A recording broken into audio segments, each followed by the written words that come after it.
Peygamberimiz sallallahu aleyhi ve sellem uşul cuma gününde bir vakit var. Eğer pende dua kılatırgan bolsa, onun duasını Allah Taala sözsüz kabul kılat deyip.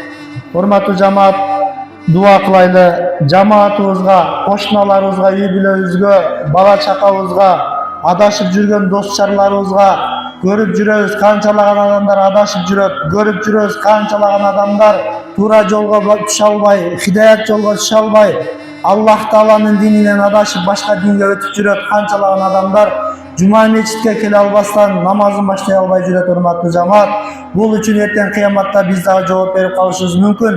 Erten алар биздин жакабызга асыла турган күн келет. Allah Taala Kur'anda "Yevme yafirul mer'u min ahi ve ummihi ve abi" Kıyamat günü şunday oor bolot. Atası balasından kaçat, balası atasından kaçat, koşuna koşunasından kaçat, agası iğnisinden kaçat degen Peygamber sallallahu aleyhi ve sellem. Hurmatlı cemaat. Oşon üчүн hurmatlı cemaat kelingizler.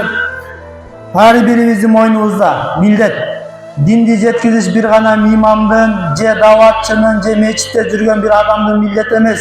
Жакшылыкка чакырып, жаманлыктан кайтаруу бардыгыбыздын милдетибиz. Koşnalarыбызга эскертиши бардыгыбыздын милдетибиz. Үй-бүлөбүзгө, катыныбызга, бала чакабызга, кызыбызга намаз оку, эртең кыяматта менин жакама асылбагын, жолук сал, орон, эртең кыяматта менин жакама асылбагын деп аялыбызга айтыштык.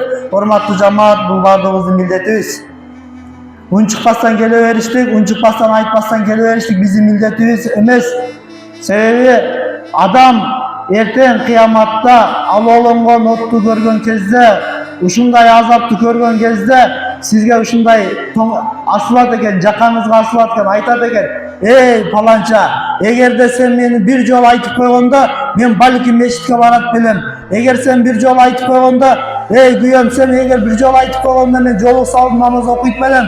Эй паланча, сен мени бир жолу айтып койгонуңда, досум, эгер сен мени чакырганыңда мечитке барат белем" деп эртең жакаңызга асылат дейт кыяматта.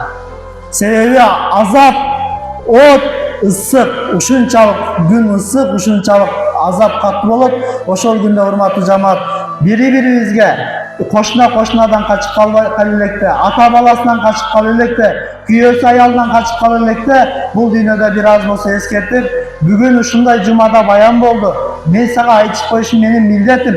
Эгер сен намаз окусаң, сен өзүң үчүн окуйсуң, мен намаз окусам, мен өзүм үчүн окуйм. Сенин окуган намазың менен Аллах Таала эч нерсе болуп калбайт, сен окуй койгон намазың менен Аллах Таала бир жери кемип калбайт деген урматтуу жамаат.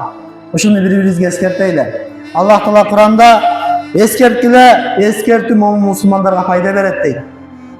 Бири-бирибизге эскертпесек, эртең кыяматта бири-бирибизден качып кала турган күн келет. Урматтуу жамаат, ошон үчүн Аллах Таала Кур'анда айткандай, бири-бирибизден качып калып электин алдын ала азыртан эскертип, жакшылыкка чакырып, жамандыктан кайтарып коюштук бардыгыбыздын милдетибиз. Ошон үчүн келиңиздер урматтуу жамаат, жумага келип атканда унчукпай келе бербестен досубузду, кошунабызды, бир туугандарыбызды эскертип, ушуларды айтып келиштик бардыгыбыздын милдетибиз.